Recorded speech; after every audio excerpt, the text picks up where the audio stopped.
पिताजी को सब जनता वोट करें, फिर से लाएं। बयान नंबर 1, पिताजी को फिर से लाइए। फिर से एनडीए को सरकार में लाएं। बयान नंबर 2, एनडीए की सरकार फिर बनवाइए। मुख्यमंत्री नीतीश कुमार जी एनडीए भी घोषित करें। और अब बयान नंबर 3, नीतीश को सीएम फेस घोषित करें एनडीए। नीतीश कुमार के इकलौते बेटे निशांत के ये तीनों बयान बीते 5 हफ्तों के भीतर आए हैं। अमूमन मीडिया से निशांत दूर रहे हैं, लेकिन जिस तरह से एक के बाद एक उनके बयान आ रहे हैं, उससे उन अटकलों को हवा मिल रही है जिसमें उनके राजनीति में आने की संभावना जताई जा रही है। मां मंजू सिन्हा की जयंती का मौका था। नीतीश अपने बेटे निशांत के साथ श्रद्धांजलि देने पहुंचे थे। जेडीयू ने आधिकारिक एक्स हैंडल से नीतीश और निशांत के साथ की तस्वीर साझा की।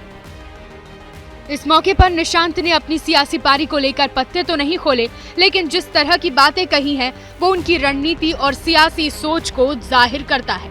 2 बड़ी बातें उन्होंने कही जो सियासी इनिंग में एंट्री के संकेत दे रहे हैं। पहला ये कि निशांत ने पार्टी के बड़े नेता की तरह कार्यकर्ताओं से अपील की है। दूसरा ये कि एनडीए से पिता को सीएम कैंडिडेट घोषित करने की मांग की है। अपने पार्टी के कार्यकर्ताओं को भी मैं आह्वान करता हूं, जाइए जन जन तक पिताजी की नीतियां जो उन्होंने 19 साल में काम किया है, विकास किया, उसको जन जन तक पहुंचाएं। एनडीए भी घोषित करें और हमारे जेडीयू भी कार्यकर्ता सारे नेता सब मिलकर घोषित करें। एनडीए भी घोषित, सीएम है और सीएम के उनके नेतृत्व में हमारी सरकार बने, फिर से विकास का क्रम जारी रखें। अगला संकेत तो ये भी है कि इंजीनियरिंग की पढ़ाई कर चुके निशांत के समर्थक उनके सामने उनके लिए नारे लगा रहे हैं।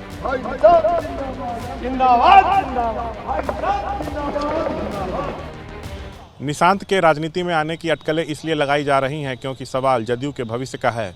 नीतीश ने कई नेताओं में अपना उत्तराधिकारी देखा, लेकिन उम्मीदों पर अब तक कोई खरा नहीं उतर पाया है। ऐसे में पार्टी के समर्थक भी चाहते हैं कि नीतीश की विरासत को उनका बेटा ही आगे बढ़ाए। पार्टी के नेता तो कई दिनों से निशांत के लिए फील्डिंग सजा रहे हैं। पहली बार परिवार ने भी कहा है कि उनकी चाहत है कि निशांत राजनीति में आए।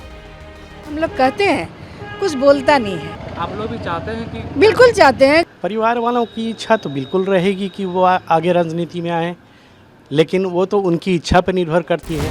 परिवार की चाहत है कि वो सियासत में सक्रिय हो जाएं। मौसी और मामा का बयान आ गया है।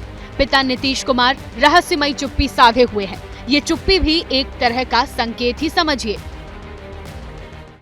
पूरा बिहार जानता है कि इस पार्टी को खड़ा किया है नीतीश कुमार जी ने। पार्टी का भविष्य भी वो जिस रूप में तय करेंगे, पार्टी उसी रूप में चलेगी। निशांत ने नीतीश को सीएम फेस घोषित करने के लिए डिमांड ऐसे वक्त में की है जब बीजेपी अध्यक्ष जेपी नड्डा बिहार में है। नड्डा ने नीतीश कुमार से मुलाकात की है।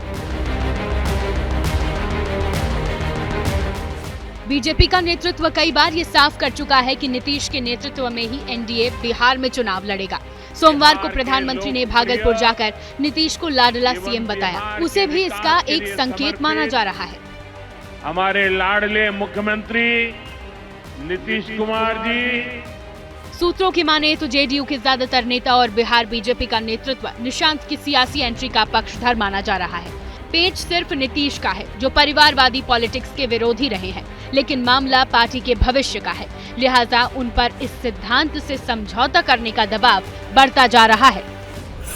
बिहार की राजनीति में लालू, नीतीश और रामविलास समकक्षी राजनेता माने जाते हैं।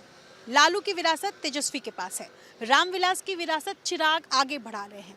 इस त्रिमूर्ति में सिर्फ नीतीश कुमार ही हैं जिनकी विरासत को कोई आगे बढ़ाने वाला नहीं दिख रहा। यही वजह है कि निशांत कुमार को लेकर चुनावी साल में चर्चा तेज है। For exclusive and insightful videos, subscribe to our new channel ABP Live Premium.